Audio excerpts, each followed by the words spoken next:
I had always trusted my wife, Emily. We'd been married for years, building a life full of love, laughter, and shared dreams. I never doubted her loyalty. Our bond felt unbreakable until one night changed everything. Before we dive in, please subscribe. It really helps us bring you more stories like this. That evening started like any other. We were supposed to meet at a friend's party, just a casual get-together to unwind after a long week. I left work early, excited to see Emily and spend time together. But on my way, I got a message from her, out with the girls. See you later. Something about it felt off. It was late, and my gut told me something wasn't right. I shrugged it off at first, convincing myself I was overthinking. But as I drove, the unease only grew. I glanced at my phone again, almost absent-mindedly scrolling through messages, when a notification from an unknown number caught my eye. It was a video. My heart skipped. I opened it. The screen froze for a second, and then what I saw hit me like a punch to the gut. Emily, laughing and smiling with a man I didn't recognize. They were standing too close outside a building, and then he pulled her in for a kiss. A long, passionate kiss. I couldn't breathe. My stomach twisted. For a moment, I felt like I might collapse. The woman I had loved for years, the one I thought I knew, was kissing another man, captured on camera. My mind went blank, yet I couldn't look away. They embraced, lost in each other, and then the video ended abruptly, leaving me stunned. I couldn't go to the party. I had to get home. I had to confront her. My hands shook as I drove, my focus scattered, replaying the video over and over. Her smile, her eyes, the way she looked at him.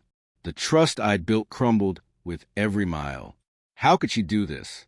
How long had it been happening? By the time I reached home, the weight of it all felt suffocating. I entered quietly, calling her name softly, but there was no answer.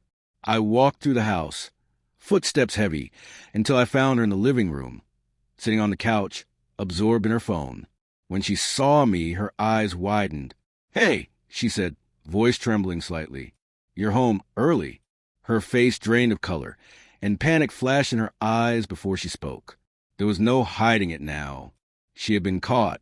"Emily," I said, voice steady despite the storm inside me. "What's going on? Who is this?" She opened her mouth, but the words stuck. Her hands shook and guilt filled her eyes. She took a deep breath, wiped a tear, and finally whispered, I didn't mean for it to happen. I never wanted to hurt you. It was just one moment. But it wasn't just that night. I've been feeling, I don't know, you've been so busy." And he just listened. He was there when I needed someone. I didn't think it would go this far. I struggled to process her words.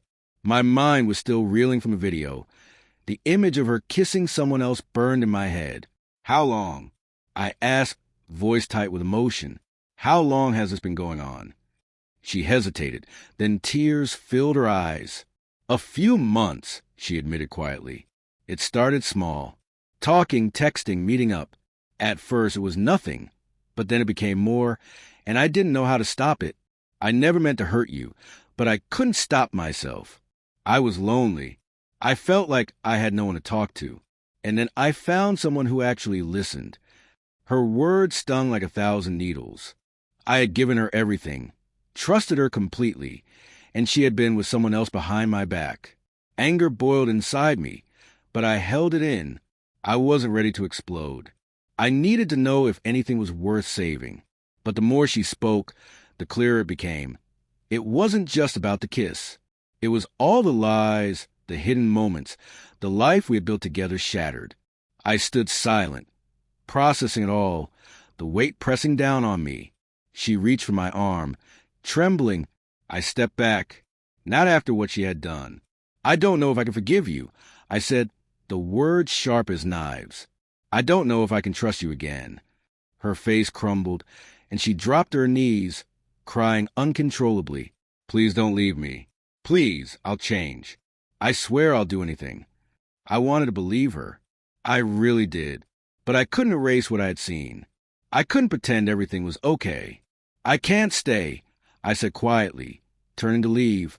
"I can't live with this." I didn't want to walk away from the woman I thought I'd spend my life with, but the betrayal was too deep. There was no going back. I walked out, chest tight with pain, her sobs following me out the door. The world felt different. The life I'd known was gone.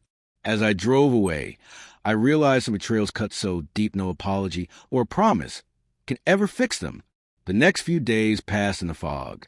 I moved out, leaving behind the memories of a life I once loved. The pain was unbearable, but I knew it was the only way to move forward. Some betrayals aren't just about the act. They're about broken trust and lost love. And sometimes the hardest thing isn't fighting for the relationship, but fighting for yourself. Walking away, even when you still love them. Would you be able to forgive someone who betrayed you like this?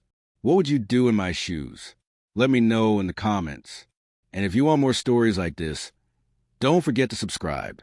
Sometimes the hardest choices lead to the greatest freedom.